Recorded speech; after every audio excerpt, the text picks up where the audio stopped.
हाय जी, hello everyone, कैसे हैं? हम लोग लेक्चर 1 में ह्यूमन रिप्रोडक्शन के बारे में कुछ बातें हम लोग ने कंप्लीट किया था। बेसिकली पुबर्टी क्या है इसके बारे में हमने चर्चा करी थी। इसके बाद कुछ डायग्राम बेस्ड जो स्लाइड्स हमने तैयार किया था। बहुत सारे बच्चे स्पेशली फ़ोन कर के अप्रिशिएट किए हैं। चलिए, मैं आपके लिए इस तरह की कंटेंट मैं और भी कोशिश करूंगा कि मैं लाऊंगा, और जो कि बिल्कुल सटीकता के साथ आपको अपनी एनसीईआरटी समझने में मदद करेगी। कुछ डायग्राम्स जो है एनसीईआरटी से बाहर से लिया गया है, वो जानबूझ करके रखे हैं इसलिए कि जो एनसीईआरटी में डायग्राम्स है थोड़ी सी समझने में परेशानी होती है, और ये जो चैप्टर्स है अपना, इसमें डायग्राम का बहुत ही इम्पोर्टेंस है, इसलिए कि डायग्राम देख करके आप बहुत सारी बातें आप आसानी से समझ सकते हैं। चलिए आगे बढ़ते हैं। ये अपना ह्यूमन रिप्रोडक्शन का लेक्चर नंबर 2 है। रिप्रोडक्शन बोलते किसको हैं? देखिए, ये रिप्रोडक्शन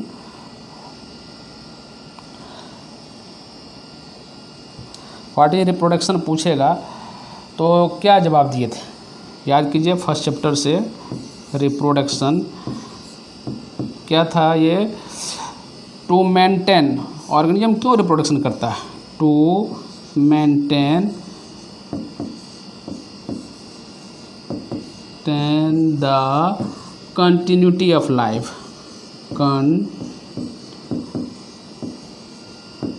कंटिन्यूटी ऑफ लाइफ या स्पीसीज।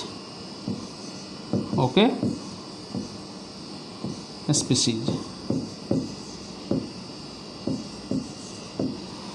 देखिए क्या होता है, इंडिविजुअल तो डाई करता है लेकिन लाइफ कभी भी ख़त्म नहीं होता है। क्यों? Due to reproduction. इस प्रोसेस में क्या होता है, ऑर्गेनिजम्स अपने जैसा दूसरे ऑर्गेनिज्म को जन्म देता है, प्रोक्रिएट करता है। क्या करता है? रिप्रोड्यूस करता है।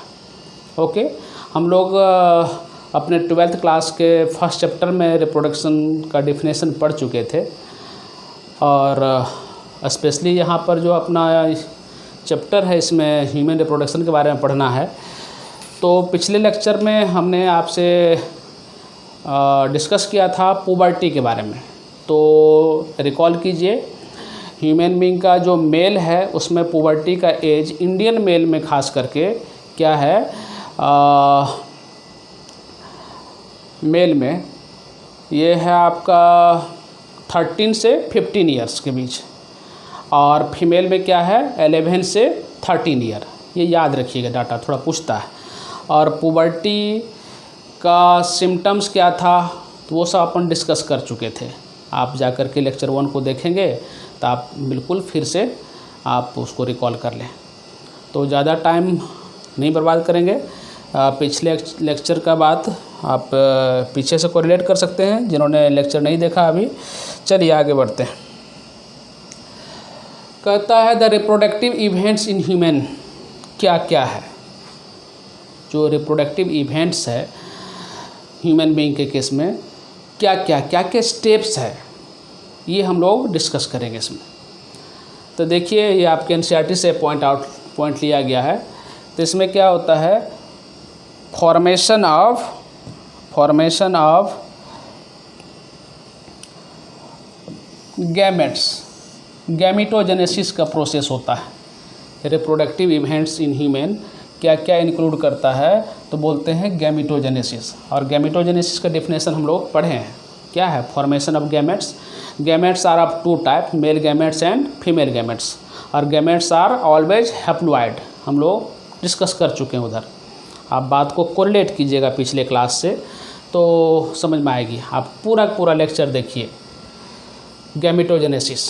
ठीक है, ये पढ़ेंगे, आगे भी पढ़ना है तो पढ़ेंगे। मेल में स्पर्म बोलते हैं, फीमेल में ओवम बोलते हैं। ये गैमिटोजेनेसिस क्या है? ये फॉर्मेशन ऑफ गैमेट्स।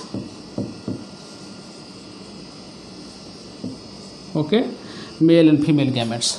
दूसरा क्या है, गैमेट्स बन गया तो फिर उसका ट्रांसफ़र होना है, transfer of sperm into the female genital tract. Gamete बना मेल और फीमेल, और यहाँ पर मेल और फीमेल दोनों गैमेट्स क्या है, नॉन मोटाइल है। बात कहना सही है या गलत है? गलत है। मेल का जो स्पर्म होता है उसमें फ्लैजिला होता है, वो मोटाइल होता है, फीमेल का स्टैटिक होता है। इस तरह की बातें सही ह्यूमन बीइंग के केस में। तो क्या है, transfer of sperm into the female genital tract. इस प्रोसेस को बोलते हैं हम लोग इंसीमिनेशन। ये याद रखिएगा, इंसीमिनेशन। आर्टिफिशियल इंसीमिनेशन का नाम सुने होंगे, जिसमें क्या करते हैं हम लोग नॉर्मली, अभी जो काव है, जर्सी काव है या जो इंडियन वैरायटी का काव है, उसमें क्या करते हैं हम लोग, उन्नत किस्म का बुल का सीमेन हम लोग आर्टिफिशियली उसके बॉडी में, उसके रिप्रोडक्टिव ट्रैक्ट में क्या करते हैं, डालते हैं। That process called insemination, artificial insemination. तो यहाँ भी the transfer of sperm into the female genital tract के लिए वर्ड क्या यूज करते हैं, इंसीमिनेशन। तो गैमेटोजेनेसिस के बाद दूसरा स्टेप्स क्या है, इंसीमिनेशन। तीसरा क्या है, fusion of male and female gametes, that is called fertilisation. ये स्टेप्स है, इवेंट्स है जो हम लोग पढ़ेंगे एक करके आगे। चौथा स्टेप्स क्या है, formation and development of blastocyst. अब देखिए जी, ये मेल, ये फीमेल, मेल प्रोड्यूस किया स्पर्म, फीमेल प्रोड्यूस की एग, ठीक है। ये स्पर्म इस तरह से दिखाते हैं, ये एग ऐसे दिखाते हैं, दोनों फ्यूज किया तो क्या बना, देखिए ये बना जायगोट। जायगोट। अब ये जायगोट डिवाइड करेगा, क्या होगा इसमें, माइटोसिस होगा, माइटोसिस या क्लीवेज बोलते हैं। क्या बनेगा, इम्ब्रियो। और ये इम्ब्रियो डेवलप करेगा किसमें, फीटस में, फीटस में। तो ये जो जायगोट से इम्ब्रियो बनने का जो प्रोसेस है, एम्ब्रायोजेनेसिस बोलते हैं, इसमें अलग अलग स्टेप्स है। ये जो जायगोट है ये क्या है, सिंगल सेल है। क्या है ये, यूनिसेलुलर है। अभी आगे देखते हैं जायगोट क्या होता है, यूनिसेलुलर होता है ये जायगोट, यूनिसेलुलर, यूनिसेलुलर। और क्या है इसमें, और इसको 2n भी बोलते हैं। गैमेट्स आर ऑलवेज हैप्लॉइड, तो स्पर्म क्या है, हैप्लॉइड है। एग क्या है, ये भी हैप्लॉइड है। तो क्या है, यूनिसेलुलर जायगोट से इसमें डिवीजन होगा, एक सेल से 2 सेल बनेगा, फिर डिवीजन होगा 2 से 4 बनेगा, 3 नहीं, ईच सेल डिवाइड करता है। 4 से 8 बनेगा, 8 से 16 बनेगा, 16 से 32, इस तरह से सो ऑन डिवीजन होता है। तो जो ईच सेल ऑफ इम्ब्रियो है उसके लिए टर्म यूज करते हैं हम लोग ब्लास्टोमियर्स या ब्लास्टोसिस्ट बोलते हैं, ब्लास्टोमियर। तो क्या लिखा हुआ है, formation and development of blastocyst and its attachment to the uterine wall. जो ये जायगोट बना है, जायगोट डिवाइड कर करके इम्ब्रियो बनेगा। इम्ब्रियो में क्या है, बहुत सारा सेल्स, बहुत सारा सेल्स, ठीक है। इस सेल के लिए टर्म यूज करते हैं ब्लास्टोमियर बोलते हैं, ठीक है। और 16 to 32 स्टेज के लिए यूज करते हैं हम लोग पहले मरूला, फिर बाद में ब्लास्टूला। 32 सेल स्टेज के लिए वर्ड यूज करते हैं हम लोग ब्लास्टूला। ब्लास्टूला के लिए वर्ड यूज करते हैं हम लोग ब्लास्टोसिस्ट। तो ये 32 सेल स्टेज में क्या होता है, आगे देखेंगे हम लोग, आगे पढ़ेंगे। ये जो इम्ब्रियो है 32 सेल स्टेज वाला, दैट इज ब्लास्टोसिस्ट, ये क्या होता है, यूट्रस में इम्प्लांट होता है। यूट्रस के वाल में क्या होता है, ये अंदर जा कर के अटैच हो जाता है। तो यही लिखा हुआ आपका पॉइंट। और इसके लिए टर्म यूज करते हैं हम लोग इम्प्लांटेशन, ठीक है। तो ये सब टेक्निकल टर्म है, गैमेटोजेनेसिस, इंसीमिनेशन, फर्टिलाइजेशन और इम्प्लांटेशन। और क्या है, यदि वो इम्प्लांट हो गया तो फिर क्या है, उसको यूट्रस के वाल से न्यूट्रिशन मिलेगा और वो ग्रो करेगा। और ग्रो करेगा तो एम्ब्रियोनिक डेवलपमेंट का जो स्टेज है, जो ग्रोथ हो रहा है अंदर में, इसके लिए वर्ड यूज करते हैं हम लोग gestation. Gestation period human being के केस में क्या है, 9 मंथ है, 270 डेज के आसपास बोलते हैं। और यदि फुल्ली डेवलप हो गया तब फिर क्या होगा, डेवलप बेबी का डिलीवरी होगा, बॉडी से बाहर आएगा, दैट इज कॉल्ड पार्चुरेशन। तो कुछ टेक्निकल वर्ड है जो आपको ध्यान रखना है।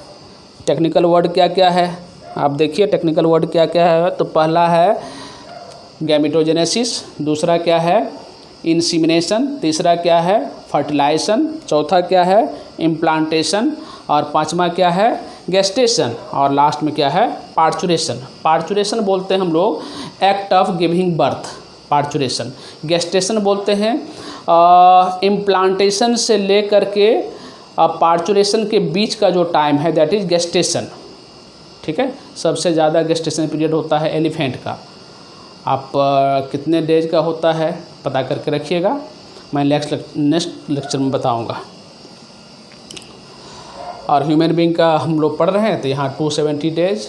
नॉर्मली ऐसा माना जाता है जो मेल बेबी होता है वो थोड़ा लेट डेवलपर होता है, फीमेल थोड़ी फास्ट डेवलपर होती है।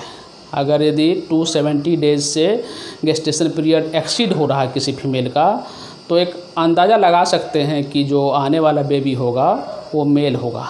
ऐसा कोई हार्ड एंड फास्ट रूल नहीं है, लेकिन इस तरह से प्रिडिक्शन हो जाता है। ठीक है, और यदि 270 डेज या उससे पहले बर्थ हो जा रहा है तो मान के चलिए कि वो बेबी फीमेल होगी। हालांकि ऐसा कोई साइंटिफिक कारण नहीं है, लेकिन आप मेल का चूँकि डेवलपमेंट स्लोअर है, इसके आधार पर आप इस चीज़ को समझ सकते हैं। ये देखिए गैमेटोजेनेसिस बोल रहे हैं, क्या है द फॉर्मेशन ऑफ गैमेट्स। चूँकि ह्यूमन बीइंग क्या है डायोसियस है कि मोनोसियस है, वर्ड याद कीजिए फर्स्ट चैप्टर से। मोनोसियस बताए थे यदि एक ही ऑर्गेनिज्म के ऊपर दोनों सेक्स प्रेजेंट रहेगा तो मोनोसियस। तो ह्यूमन बीइंग के पास तो अलग अलग है, मेल फीमेल अलग अलग है, तो इसको बोलते हैं हम लोग डायोसियस या यूनिसेलुलर बोलते हैं। ठीक है, तो ह्यूमन बीइंग क्या है डायोसियस ऑर्गेनिज्म है। डायमॉर्फिज्म शो करता है ह्यूमन बीइंग मेल और फीमेल मिलाकर के ह्यूमन बीइंग बोलते हैं, और ये डायमॉर्फिज्म शो करता है। मतलब इसका दो फॉर्म है, एक मेल अलग है और एक फीमेल अलग है। मेल में gamete that is called sperm, female से gamete that is called ovum. तो क्या था, जब पुबर्टी एज को गेन किया था तो आफ्टर पुबर्टी मेल में फॉर्मेशन स्टार्ट हुआ था, क्या गैमेट का फॉर्मेशन स्टार्ट हुआ था, gametogenesis that is production of sperm. और फीमेल में क्या हुआ था, उनके ओवरी से एग का फॉर्मेशन हुआ था। ओके, हम लोग पढ़ेंगे अभी मेल रिप्रोडक्टिव सिस्टम पढ़ेंगे, फिर फीमेल पढ़ेंगे, बहुत सारी बातें हम लोग आगे भी सीखते चलेंगे इस चैप्टर में। ओके, ये इवेंट्स था अपना। तो चलिए आगे बढ़ते हैं।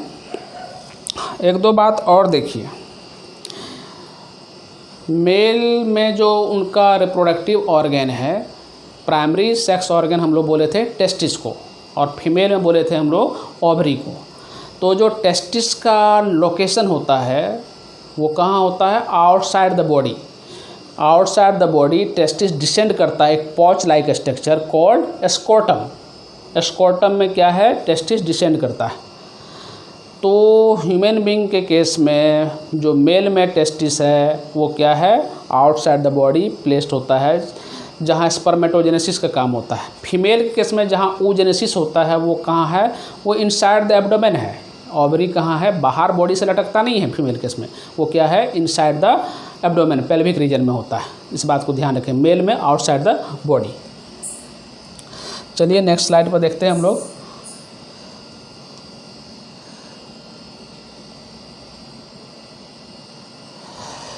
ये देखिए मेल और फीमेल का रिप्रोडक्टिव सिस्टम। ठीक है, ये मेल रिप्रोडक्टिव सिस्टम में हम लोग टेस्टिस को बोले थे प्राइमरी। प्राइमरी क्या था, टेस्टिस था। ओके, और फीमेल का प्राइमरी रिप्रोडक्टिव ऑर्गन क्या था, याद कीजिए पिछले लेक्चर से। प्राइमरी रिप्रोडक्टिव ऑर्गन क्या था, ये था ओवरी। ओके, इसके बाद जो भी ऑर्गन था वो क्या था, सेकेंडरी सेक्स ऑर्गन था। आप उस चार्ट को पिछले लेक्चर से आप ध्यान में रखा करेंगे। ओके, तो देख लीजिए, ये यूट्रस फीमेल का देख लेते हैं हम लोग, ये फीमेल का सिंबल। ओके, और ये मेल का सिंबल है, मेल रिप्रोडक्टिव ऑर्गन है ये इधर से। तो देखिए इधर फीमेल में क्या है, ये जो स्ट्रक्चर दिख रहा है आपको, ये जो उम्ब शेप स्ट्रक्चर बोलते हैं इसको यहाँ से, दैट इज कॉल्ड यूट्रस बोलते हैं, या इसको उम्ब बोलते हैं, उम्ब बोलते हैं, ठीक है। बच्चेदानी, हिंदी में बच्चेदानी वर्ड यूज करते हैं। ये क्या है, फेलोपियन ट्यूब है, ये फेलोपियन ट्यूब है। आगे इस सबको डिटेल में पढ़ेंगे। फेलोपियन ट्यूब है। ये क्या है, ओवरी है, ओवरी इधर मेंशन है, ये फेलोपियन ट्यूब।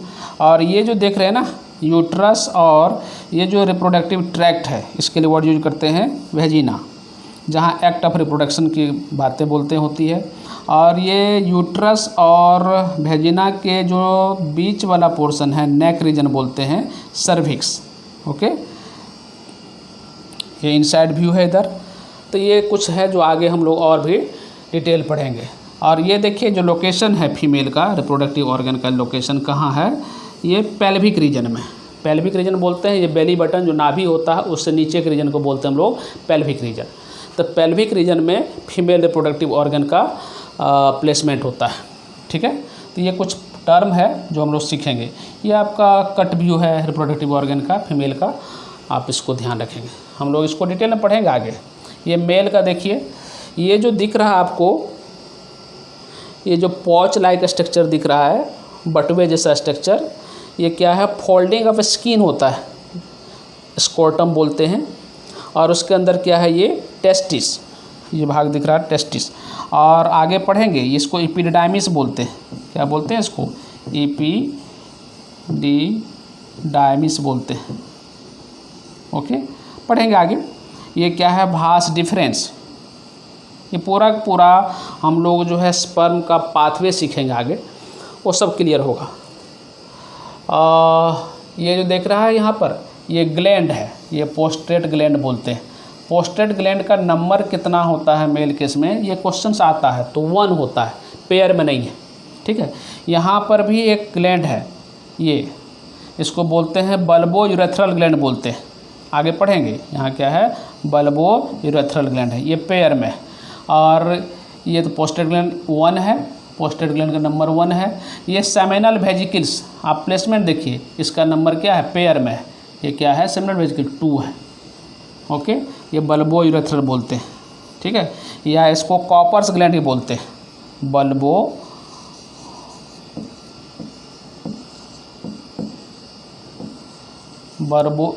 यूरेथ्रल ग्लैंड बोलते हैं, ठीक है। और एक नाम इसका और भी है, कॉपर्स ग्लैंड, आपका एनसीईआरटी मेंशन नहीं किया है। और ये जो स्ट्रक्चर है ये इस तरह से दिख रहा है आपको, ठीक है। ये क्या है, ये आपका पेनिस बोलते हैं, ऑर्गन फॉर कॉपुलेशन। इनके बारे में डिटेल अभी स्ट्रक्चर पढ़ेंगे हम लोग। तो ये डायग्राम ध्यान रखिएगा। चलिए, ये देखिए आपका स्लाइड्स एनसीईआरटी से बाहर से है, लेकिन यहाँ से समझ में आएगी आपको हर बात, ठीक है। ये जो मस्कुलर स्ट्रक्चर दिख रहा है, ये दैट इज कॉल्ड पेनिस। और पेनिस का ये जो एंटेरियर मोस्ट पोर्शन है जो स्वेल किया हुआ रहता है, इसको बोलते हैं ग्लांस पेनिस, ठीक है। और इसको कवर किया रहता है एक structure skin, that is called four skin, अभी लिखेंगे उधर।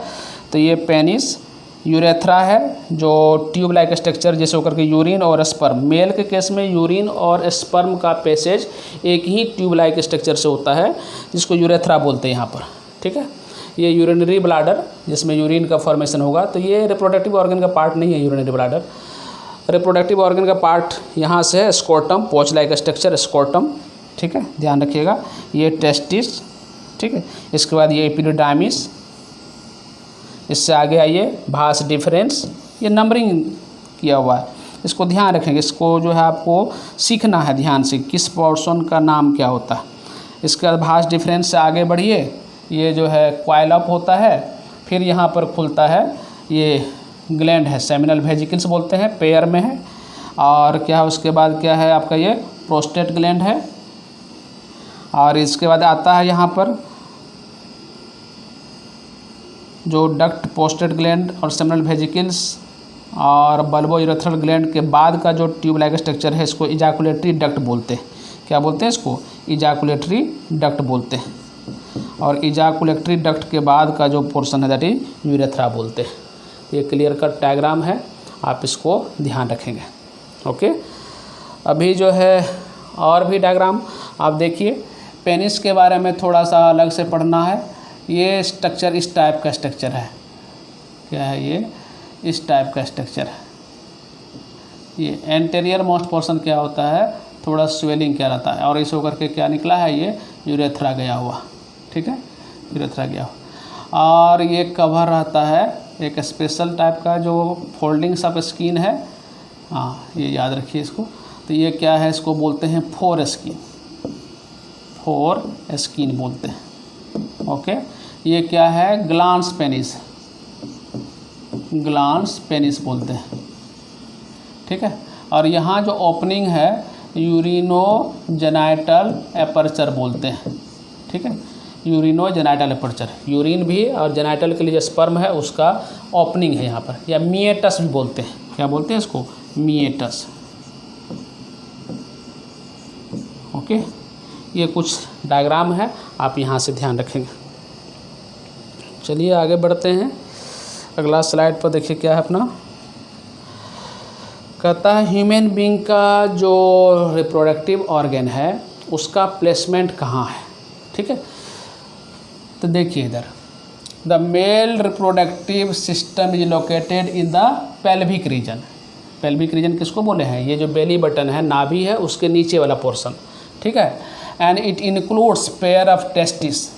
पूछेगा मेल रिप्रोडक्टिव सिस्टम में क्या क्या चीज़ है, तो पेयर ऑफ टेस्टिस है।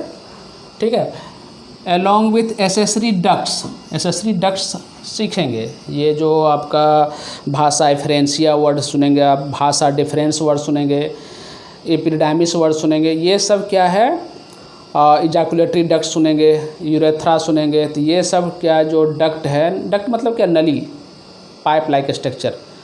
तो ये सब क्या है, एसोसिएटेड डक्ट्स है। तो क्या है, it includes testis and accessory duct, सहायक डक्ट है, ग्लैंड है। कौन कौन सा ग्लैंड है, तो ये याद रखना है आपको। One pair bulbourethral gland, one पोस्ट्रेट ग्लैंड और वन पेयर सेमिनल वेजिकल्स। ठीक है, तो ये 3 टाइप्स ऑफ ग्लैंड है। वन पेयर में bulbourethral that is called Cowper's gland, एक है पोस्ट्रेट ग्लैंड, सिंगल है, ये कितना बार क्वेश्चन आया हुआ। और दूसरा क्या है, वन पेयर है सेमिनल वेजिकल्स। ठीक है, आप जानकारी के लिए इतना याद रखिए कि जो ह्यूमन बीइंग में जो स्पर्म है, जो बॉडी से बाहर आता है, उसको स्पर्म नहीं बोलते हैं, उसको सीमेन बोलते हैं। ओके, सीमेन में क्या होता है, स्पर्मेटिक फ्लूइड विथ स्पर्म को सीमेन बोलते हैं। जो मेल के बॉडी से आफ्टर इजाकुलेशन बाहर आता है, फीमेल के जेनिटल ट्रैक में जाता है या आउटसाइड बॉडी मेल रिलीज करता है, दैट इज कॉल्ड सीमेन।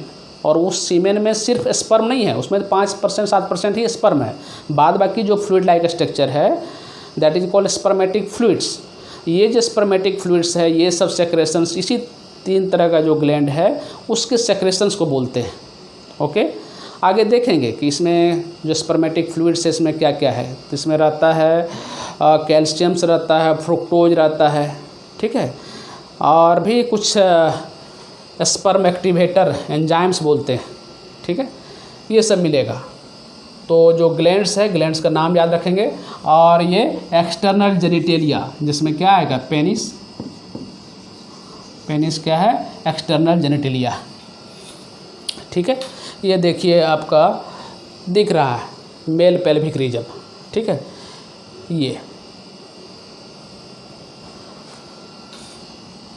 ये बोन है, इसको आप याद रखते हैं तो ठीक है। अलग अलग वैसे जो है हम लोग बोन चैप्टर में 11th में पढ़ चुके हैं इसके बारे में।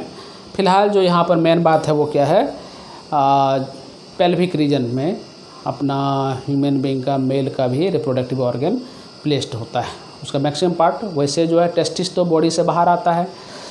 अब क्या है कि देखिए, जो ह्यूमन बीइंग का जो मेल बेबी है, जब वो मेल बेबी अपने माँ के गर्भ में 7th वीक में पल रहा होता, 7वां वीक में है, तो उस फीटस के बॉडी में टेस्टिस का फॉर्मेशन हो जाता है। 7वें वीक का फीटस, उनके बॉडी में टेस्टिस का फॉर्मेशन होता है।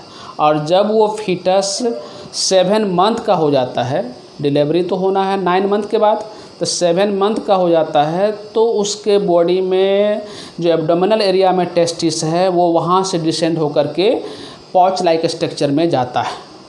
तो 2 बात है 7 से जुड़ा हुआ, 7 से जुड़ा हुआ 2 बात है। 7 वीक में टेस्टिस का फॉर्मेशन, ठीक है। हम लोग पढ़ेंगे आगे कि पहले कौन सा ऑर्गन बनता है, फिर कौन बनता है, फिर कौन बनता है। जो अलग अलग वीक है ना, या ट्राइमेस्टर बोलते हैं। फर्स्ट ट्राइमेस्टर 3 महीने का ड्यूरेशन, फिर दूसरा, फिर तीसरा, 3 ट्राइमेस्टर में कंप्लीट होता है। तो पहला सप्ताह या जो फर्स्ट ट्राइमेस्टर में उसमें कौन कौन सा ऑर्गन है, तो इस तरह की बातें हम लोग आगे पढ़ेंगे। तो यहाँ याद रखिए, यहाँ ध्यान रखिए कि जब 7वें वीक का फीटस, इसको फीटस बोलेंगे अभी, जब वो डेवलप कर रहा होता है अपने माँ के यूट्रस के अंदर, तो उसके बॉडी में ये ऑर्गेनोजेनेसिस के दौरान क्या होता है, टेस्टिस का फॉर्मेशन हो जाता है। और वो टेस्टिस उस समय एब्डोमेन एरिया में ही रहता है। क्या होता है कि जब वो फीटस 7वें मंथ का होता है, तब उसका टेस्टिस डिसेंड करता है पॉच लाइक स्ट्रक्चर में, एब्डोमेन से बाहर आता है, ठीक है। ये बात ध्यान रखेंगे। किसी बेबी में क्या होता है, टेस्टिस कभी कभी जो है बॉडी के अंदर रह जाता है, कभी एक रह जाता है, कभी दोनों टेस्टिस रह जाता है। वो डिसऑर्डर है।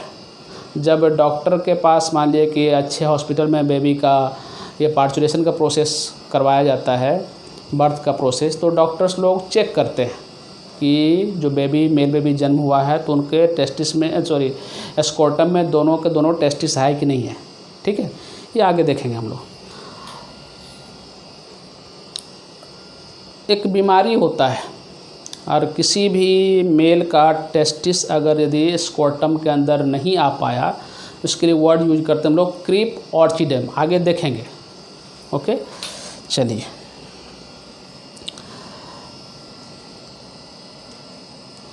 हम लोग देख चुके हैं मेल का जो पेल्विक रीजन है वो क्या है, थोड़ा नैरो है। फीमेल का क्या है, वाइडर है।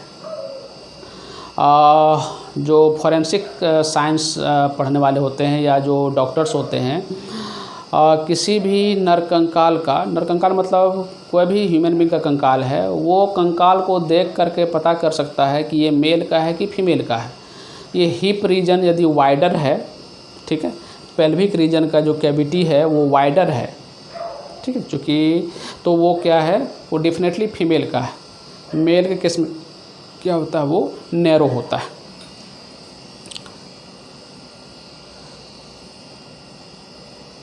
चलो भाई,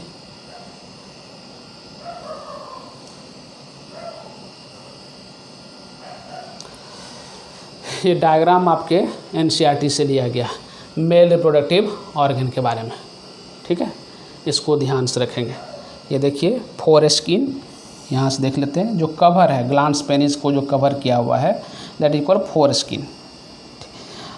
मुस्लिम कम्युनिटी में क्या होता है, इस फोरस्किन को बच्चे के जन्म के 1-2 सप्ताह के अंदर उनको काट के हटा दिया जाता है। इस प्रोसेस को बोलते हैं, याद कीजिए, सर्कमसीजन बोलते हैं। क्या बोलते हैं इसको, सर्कमसीजन। फोरस्किन, ये जो अंदर में पिंकिश जो बल्ब लाइक स्ट्रक्चर है, that is called glans penis. क्या है ये, ग्लांस पेनिस। इसको आप कलर से देख लेते हैं।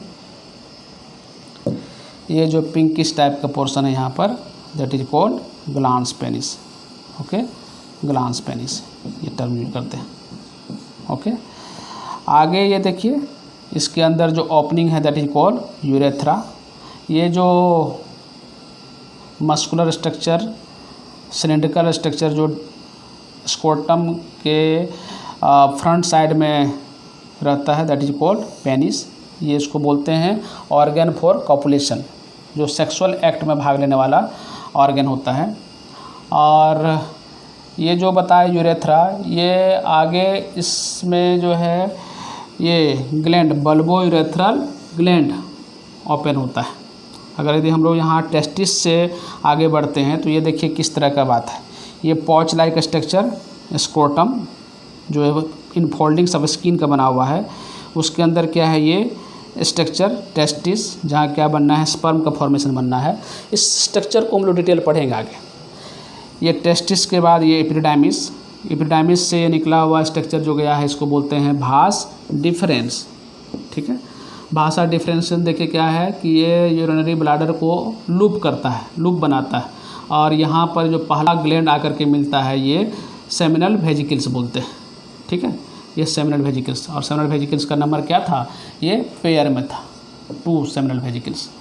ओके, सेमिनल वेजिकल्स के बाद क्या है ये इसको बोलते हैं हम लोग इजैकुलेटरी डक्ट बोलते हैं। सेमिनल वेजिकल्स से निकलने के बाद इजैकुलेटरी डक्ट के रूप में ये नली नीचे आता है और वो जो है ओपन आउट होता है प्रोस्टेट ग्लैंड में। ठीक है, ये क्या है प्रोस्टेट ग्लैंड में। अब प्रोस्टेट ग्लैंड के बाद फिर 2 ग्लैंड यहाँ आकर के मिलता है, that is called bulbo urethral. ये क्या है 2 है, 1 पेयर में। फिर जाकर के ये डक्ट जो है आगे बढ़ता है। अब जो है इसको हम लोग यूरेथ्रा बोलते हैं, ये बात ध्यान रखिएगा।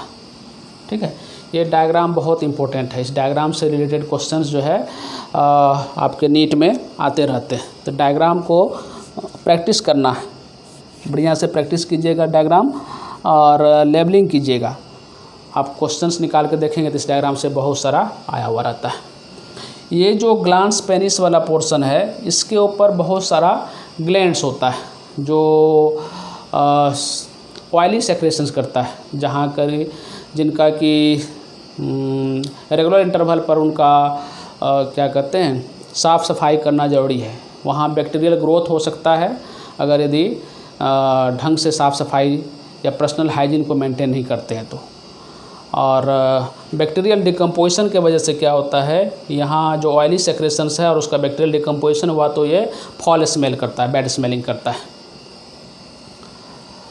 तो ध्यान रखना है। पहला क्या था, ये पॉच लाइक स्ट्रक्चर स्क्रोटम जो इनफोल्डिंग्स ऑफ स्किन है।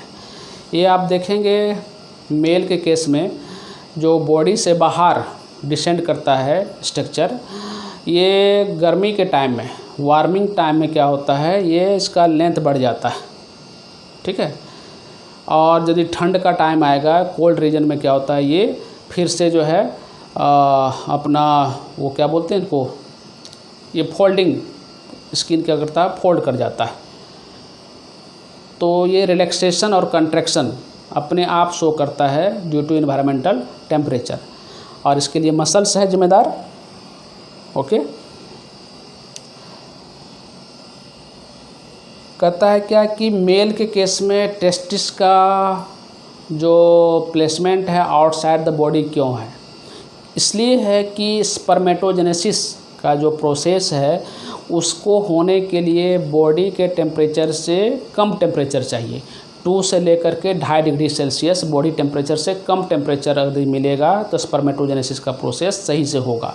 नहीं तो अगर यदि टेम्परेचर हाई रहा बॉडी इंटरनल और पार्ट में एब्डोमिनल रीजन में जिस किसी का टेस्टिस रह गया किसी वजह से जो है वो डिसेंड नहीं कर पाया तो उस तरह का मेल जो होता है स्ट्राइल हो जाता है, उसमें जो है स्पर्म का काउंट कम होता है। हाँ, ह्यूमन बीइंग के केस में बाहर है, बहुत सारा मैमल्स में बाहर है। ठीक है, हाँ, लेकिन कुछ ऑर्गेनिज्म है मैमल्स है जिसके अंदर जिसमें क्या है टेस्टिस उसके एब्डोमिनल एरिया में एब्डोमेन के अंदर ही होता है, जैसे बैट,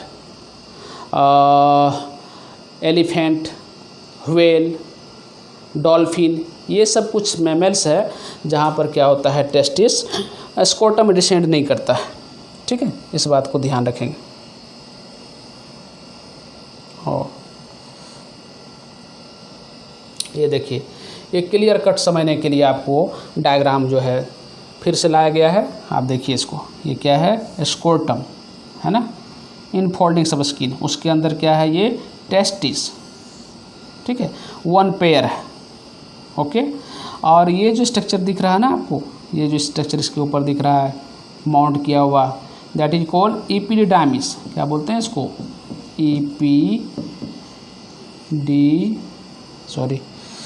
इपिडिडाइमिस।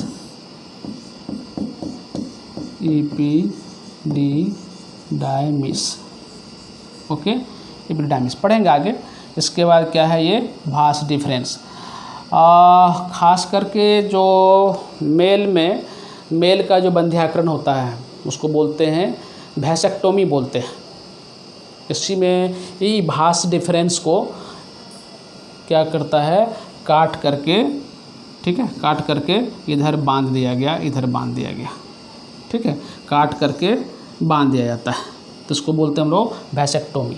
खास करके जो गॉट वगैरह है उसमें तो आप जानते होंगे, देखे भी होंगे कि उसका जो बंध्याकरण किया जाता है, या फिर बूल को जो ऑक्स बनाने का काम होता है, तो उस केस में भी ये चीज़ होता है। ह्यूमन बींग के केस में भी मेल बंध्याकरण बोलते हैं, मेल कैस्ट्रेशन टर्म यूज करते हैं। इसमें क्या होता है? ये कट करके इसको बांध दिया जाता है। तो उस केस में क्या है, चूँकि स्पर्म का फॉर्मेशन तो यहाँ होना है, अब क्या होगा?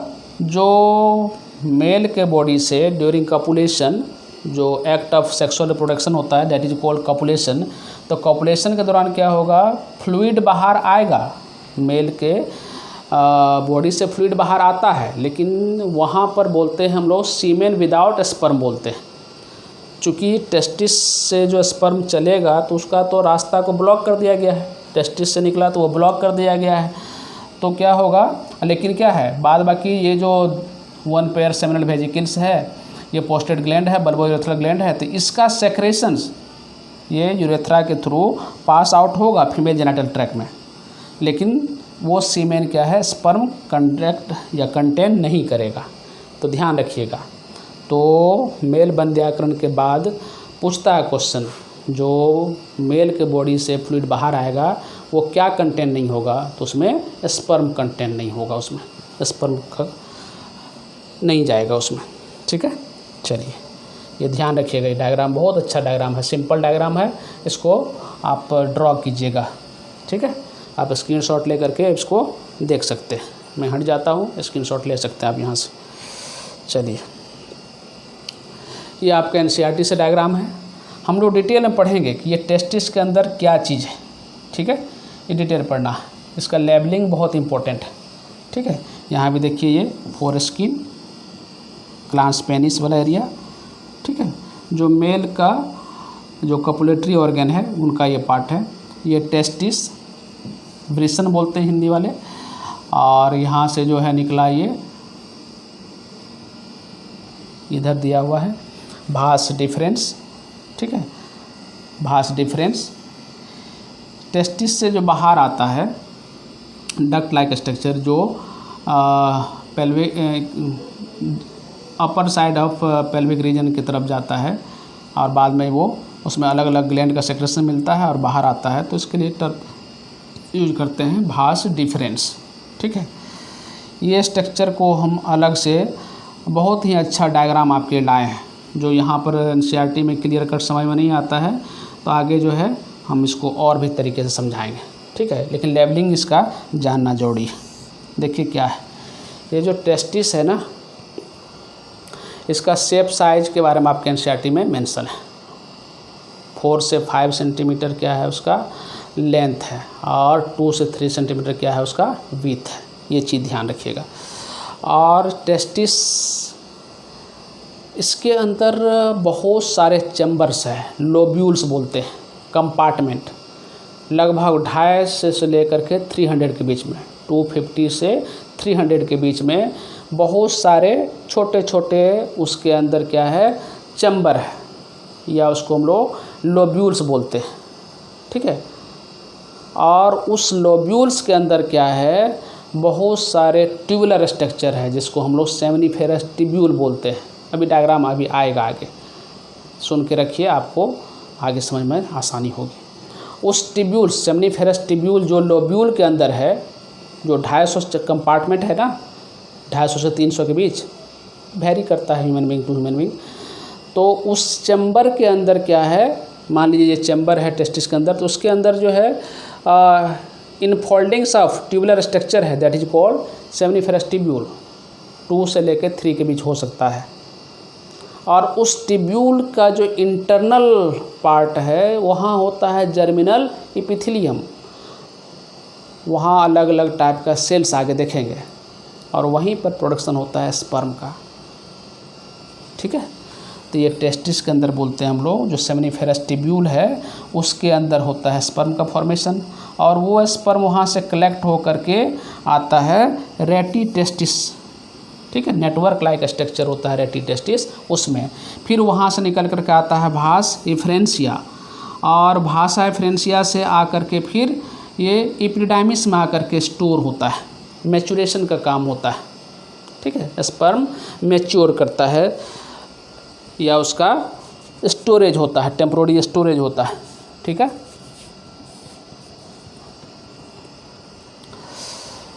इसके बाद स्पर्म क्या होता है हम लोग देखेंगे। एपिडाइमिस का भी 3 पार्ट है, वो आगे पढ़ेंगे हम लोग डिटेल से, कुछ भी नहीं छूटेगा। बस ध्यान से आप लेक्चर को सुनिए, एक भी चीज़ नहीं छोड़ा जाएगा जो आपके सिलेबस में है। ठीक है, अब सब कुछ तो एक साथ तो होच पोच होगा, थोड़ा सा माइंड बॉगलिंग टाइप चीज़ होगा, तो उसको नहीं ध्यान देना है। हम स्टेप बाय स्टेप हर चीज़ पढ़ाएंगे। तो आगे जो दिख रहा है ना ये स्ट्रक्चर, ये भास डिफरेंस, और यहाँ से भास डिफरेंस में जो पहला ग्लैंड मिलता है टेस्टिस से निकलने के बाद seminiferous tubule, sorry seminal vesicles. Seminiferous tubule तो इसके अंदर है, सेमिनल वेजिकल्स। इसके बाद पोस्टेड ग्लैंड।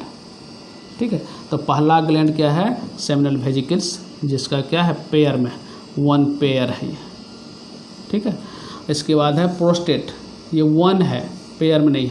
और ये बल्बोयूरेथ्रल ग्लैंड 1 पेयर या 2 है। ठीक है, और फिर यूरेथ्रा। चलिए, इस डायग्राम को आप लेवल करने के लिए मैं एक अलग से स्लाइड दे दिया हूँ, आप इसको लेवल करेंगे अपने से। ये देखिए, आप लेवलिंग के लिए आप खुद से ट्राई कीजिएगा, ये इम्पोर्टेंट है। ठीक है, यहाँ क्या भर सकते हैं हम लोग, सेमिनिफेरस टिब्यूल जहाँ स्पर्म बनेगा। इसके बाद क्या है ये रेटी टेस्टिस, और ये क्या है भास एफ्रेंसिया, और ये क्या है एपिडाइमिस। आप इसको खुद से ट्राई कीजिएगा भरने का।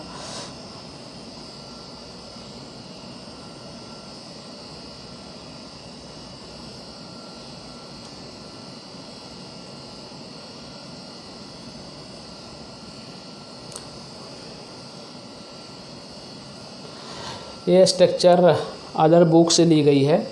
इसमें जो है देखिए यहाँ पर ये डिसेक्शन दिखाया गया है। टेस्टिस के अंदर भी काफ़ी सारा ब्लड वेसल्स है, आर्टरी और वेन गया हुआ है, नर्व्स है, न्यूरॉन्स है। ठीक है, उसको दिखाने के लिए ये डिसेक्शन हमने अलग से लिया है। आप इस डायग्राम को देखिए, और यहाँ पर जो कॉर्ड लाइक स्ट्रक्चर और जो न्यूरॉन्स है और ब्लड वेसल्स है, सभी को मिला करके हम लोग स्पर्मेटिक कॉर्ड भी बोलते हैं। ठीक है, ये जो दिख रहा है ना ये स्ट्रक्चर, यही एपिडाइमिस, क्या है ये एपिडाइमिस।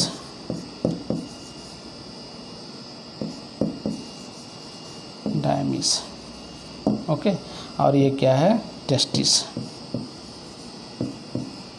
ओके, ठीक है, और ये जो रीजन दिख रहा है आपको, यहाँ पर हम कलर चेंज कर देते हैं, थोड़ा समझ में आएगा बढ़िया से। ये जो रीजन दिख रहा है ये that is called glans penis. Glans penis, इसके ऊपर बहुत सारे सेंसरी सेल्स हैं। ठीक है, और इसके ऊपर क्या होता है जगह जगह ग्लैंड्स भी होते हैं जो ऑयली सेक्रेशंस करता है। और उसी ऑयली सेक्रेशंस का अगर ये पर्सनल हाइजीन मेंटेन नहीं करते हैं तो बैक्टीरियल ग्रोथ होता है, और बैक्टीरियल डिकम्पोजिशन की वजह से क्या होता है ये फॉल ऑर्डर करता है। ठीक है, ये जो स्ट्रक्चर है दैट इज पेनिस। ओके, और इसमें मसल्स है। ड्यूरिंग इरेक्शन, सेक्सुअल एक्ट के दौरान विदाउट इरेक्शन पेनिस जो है फीमेल के रिप्रोडक्टिव ट्रैक में इंसर्ट नहीं हो सकता है। तो जो इनके इरेक्शन के लिए जो जिम्मेदार फैक्टर होता है वो फिलिंग ऑफ ब्लड है। ब्लड का इसमें फिलिंग होता है। इसके अंदर जो टिश्यू है, 2 टाइप का टिश्यू होता है यहाँ पर, या मसल्स कह लीजिए। जो मसल्स है, अलग अलग नाम है मसल्स का, आपके एनसीईआरटी में पढ़ना नहीं है, फिर भी मैं जानकारी के लिए बताऊँगा आगे। तो उस मसल्स में क्या है, ब्लड का फिलिंग होगा, तो फिर ये हार्ड एंड इरेक्ट होता है। तो ड्यूरिंग सेक्सुअल एक्ट उस तरह की बातें। चलिए अगला स्लाइड देखते हैं। सॉरी, ये स्लाइड देखिए, ये ग्लास पेनिस का ये वाला इम्पोर्टेंट, ये जो है आपका डायग्राम है, स्पेशली जो एनसीईआरटी में समझ में नहीं आती है, ढंग से दिखता नहीं है, तो उसके लिए ये डायग्राम है। ये देखिए क्या है, ये टेस्टिस, इसका यहाँ से यहाँ तक का लंबाई क्या है, 4 to 5 सेंटीमीटर, और ये चौड़ाई क्या है इसका, विथ 2 to 3 सेंटीमीटर, ध्यान रखेंगे। और देखिए यहाँ, तो ये जो टेस्टिस एरिया है, ये क्या है, ऐसा ये एक कंपार्टमेंट, देखिए क्या है, ये एक कंपार्टमेंट। अब मैं कलर चेंज कर देता हूँ थोड़ा, ये देखिए, ये जो है ये एक कंपार्टमेंट हो गया ये, ठीक है। ये दूसरा कंपार्टमेंट ये, ठीक है। ये तीसरा ऐसे, ये चौथा ऐसे, ठीक है। ये पांचवा, ये छठा, इस तरह से ये कितना है, 250 से 300 के बीच, ठीक है। 200 to 300 के आसपास ये लोब्यूल्स है, एक लोब, ठीक है। ये लोब जगह, ठीक है, लोब्यूल्स। और इसके अंदर क्या है, ये 2 to 3 सेमनीफेरस टिब्यूल है। ये 1 टिब्यूल, ये दूसरा टिब्यूल, ठीक है। यहाँ 2 टिब्यूल्स दिखाया गया है, तो 2 to 3 आपका एनसीईआरटी लिखता है। तो ये जो ट्यूबुलर स्ट्रक्चर है, इसी ट्यूबुलर स्ट्रक्चर के अंदर ये क्या है, ये सेमनीफेरस टिब्यूल बोलते हैं इसको, सेमिनिफेरस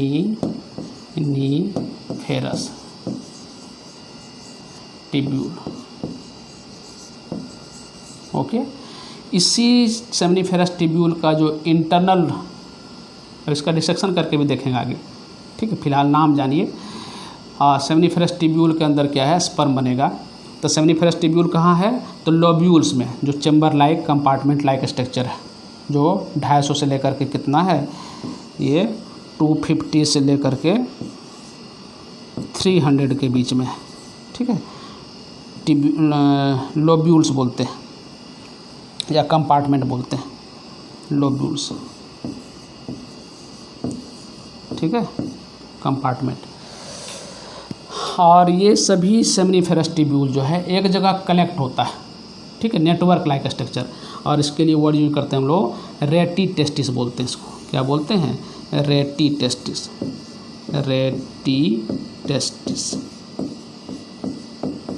ओके, रेटी टेस्टिस, ये वाला स्ट्रक्चर। और ये रेटी टेस्टिस से स्पर्म कलेक्ट होकर के ये जो दिख रहा है ना यहाँ पर ट्यूबुलर स्ट्रक्चर, इसी के लिए वर्ड यूज करते हैं हम लोग, भास इफरेंसिया।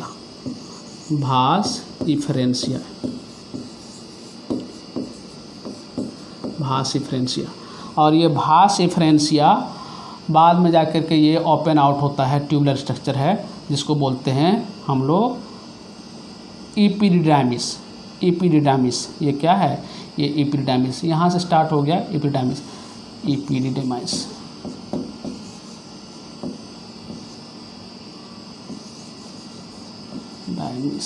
Okay, epididymis. और एपिडिडाइमिस फिर जाकर के इधर चला जाता है भास डिफरेंस में। तो देखिए इधर पूरा ट्यूबुलर स्ट्रक्चर है, ट्यूबुलर स्ट्रक्चर का ही अलग अलग जगह पर अलग अलग नाम है, ठीक है। इस सीक्वेंस को याद रखना है, स्पर्म का फॉर्मेशन से लेकर के जो लास्ट बॉडी से बाहर आता है वहाँ तक का पैसेज का नाम आपको ध्यान रखना है। पाथवे ऑफ स्पर्म, बहुत बार क्वेश्चन यहाँ से नीट में आया हुआ है। तो देखिए बना कहाँ, सेमनीफेरस टिब्यूल के अंदर। वहाँ से सेमनीफेरस टिब्यूल कहाँ है, तो लोब्यूल्स के अंदर, टेस्टिकुलर लोब्यूल्स के अंदर क्या है, सेमनीफेरस टिब्यूल। कितना नंबर है, 2 to 3। और ये सब कलेक्ट होता है कहाँ, एक स्ट्रक्चर, नेटवर्क लाइक स्ट्रक्चर है, जालनुमा स्ट्रक्चर है, दैट इज कॉल्ड रेटी टेस्टिस। रेटी टेस्टिस कहाँ ओपन आउट होता है, किस स्ट्रक्चर के थ्रू, तो ओपन आउट होता है ये एपिडिडाइमिस में। स्ट्रक्चर बीच में कौन आता है, भास इफरेंसिया, ध्यान रखिएगा। पूछता है यहाँ से क्वेश्चन कि रेटी टेस्टिस ओपन्स इन टू, तो क्वेश्चन जाएगा किस में, एपिडिडाइमिस थ्रू भास इफ्रेंसिया, ये वर्ड याद रखिएगा।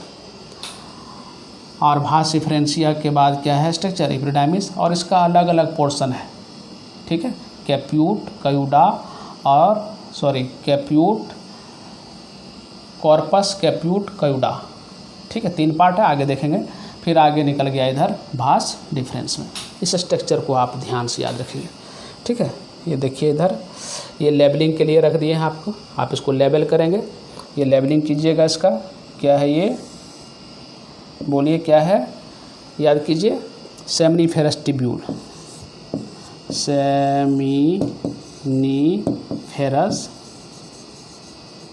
टिब्यूल, जिसके अंदर क्या बनना है, स्पर्म का फॉर्मेशन होना। इसका डिसेक्शन करके दिखाएंगे आपको। और ये स्ट्रक्चर क्या है, रेटी टेस्टिस,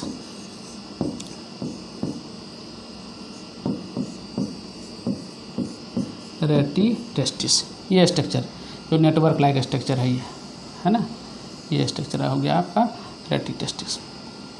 और ये स्ट्रक्चर क्या है, ये जो स्ट्रक्चर है यहाँ से लेकर के यहाँ तक का जो स्ट्रक्चर है, ये इसको बोलते हैं हम लोग भास डिफरेंशिया।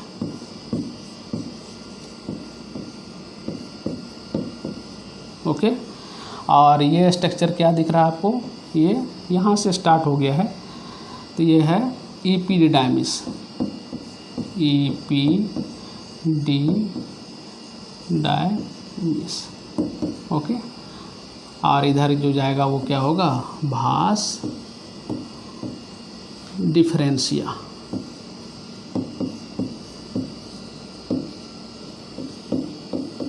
तो भाषा इफ्रेंसिया और डिफरेंशिया एक जगह पर नहीं है, पूछता है कभी कभी क्वेश्चंस, भाषा इफ्रेंसिया और भाषा डिफरेंशिया क्या सीक्वेंस में है या उसके बीच में कौन कौन सा स्ट्रक्चर है। तो भाषा डिफरेंशिया और इफ्रेंसिया के बीच में मेन स्ट्रक्चर क्या है, एपिडिडाइमिस। एपिडिडाइमिस के अंदर क्या है, स्पर्म का स्टोरेज होता है बॉडी में, फीमेल के बॉडी में इजाकुलेट होने से पहले स्पर्म बन करके कहाँ पर जाता है, स्टोरेज के लिए, तो एपिडिडाइमिस में। यहीं पर स्पर्म मैच्योर भी करता है, ठीक है, ये ध्यान रखना है। और एक बात और है, स्पर्म जो है फीमेल के बॉडी में इजेक्ट होने के बाद, उसके रिप्रोडक्टिव ट्रैक में इजेक्ट होने के बाद स्पर्म एक्टिवेट होता है। इस प्रोसेस को बोलते हैं कैपेसिएशन। तो एक्टिवेशन ऑफ स्पर्म इन कहाँ पर, inside the female genital tract. इस प्रोसेस के लिए वर्ड यूज करते हैं कैपेसिएशन, ठीक है। फीमेल के रिप्रोडक्टिव ट्रैक में अगर स्पर्म नहीं जाएगा तो फिर वो स्पर्म एक्टिवेट नहीं बोलते, ठीक है, वो फर्टिलाइजेशन में भाग नहीं ले पाएगा। चलिए आगे देखते हैं हम लोग। देखिए कह रहा है कि नॉर्मल टेस्टिकल्स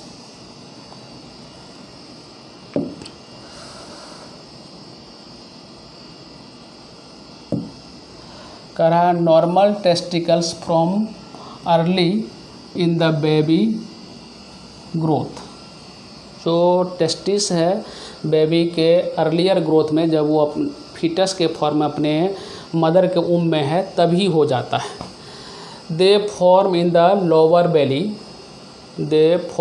लोअर बेली, एब्डोमेन में ही बनता है और बाद में क्या होता है, बट डिसेंड्स और drop into the scrotum towards the end of pregnancy. तो प्रेगनेंसी का एंड कब होगा, 7वें महीने के आसपास में।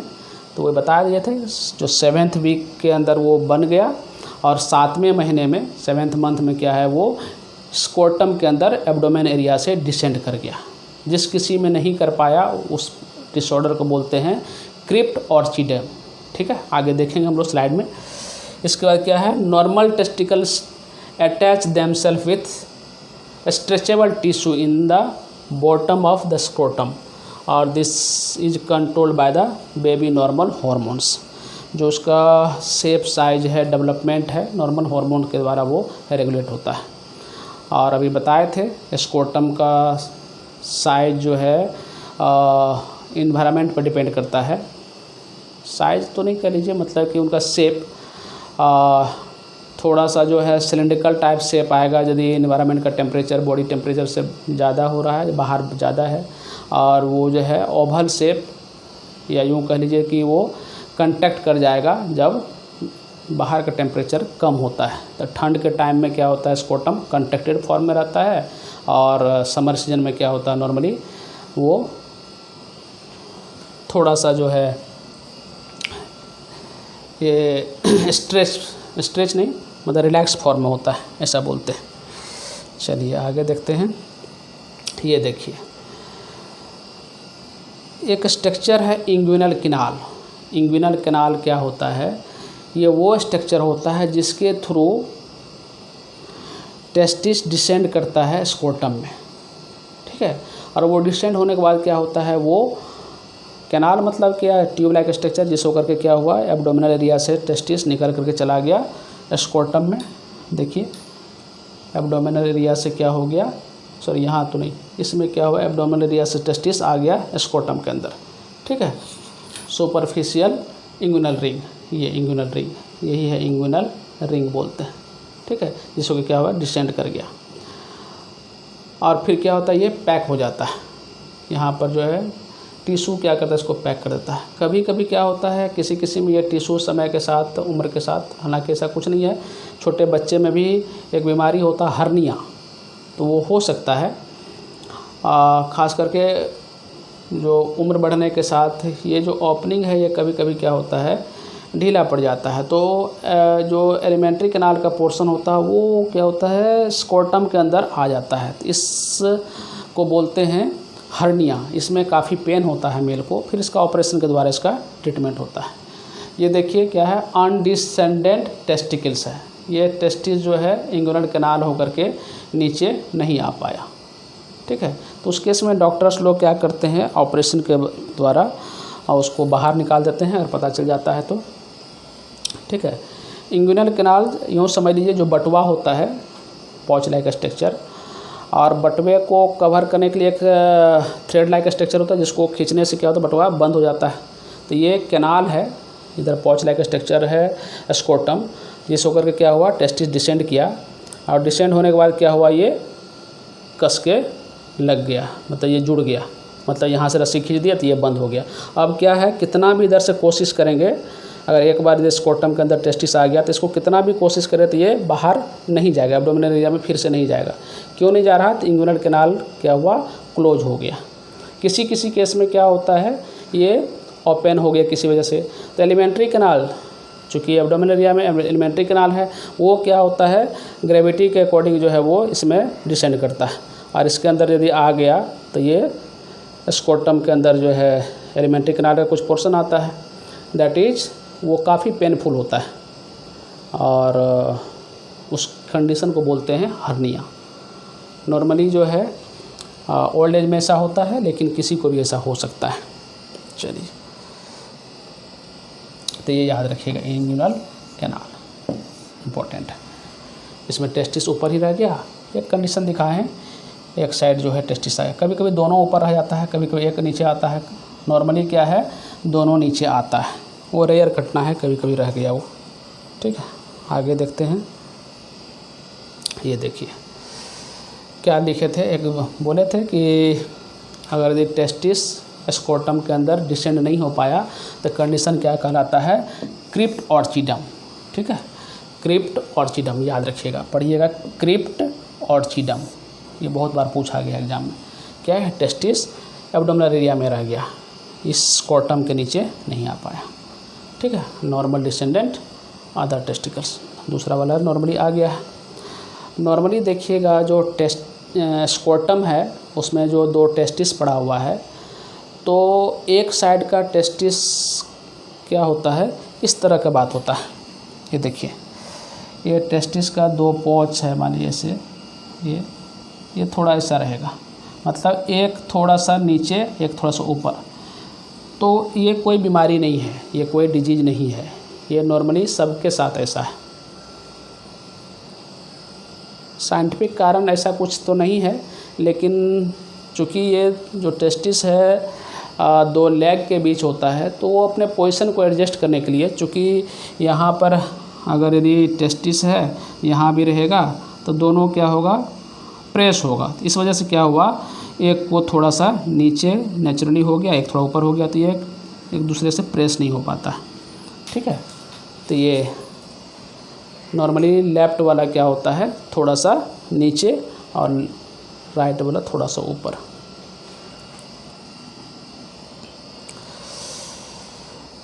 कह रहा है an undescended testis is when it fail to drop into the normal place in the scrotum. Undescended testis में क्या होता है, वो ड्रॉप डाउन नहीं हो पाता है।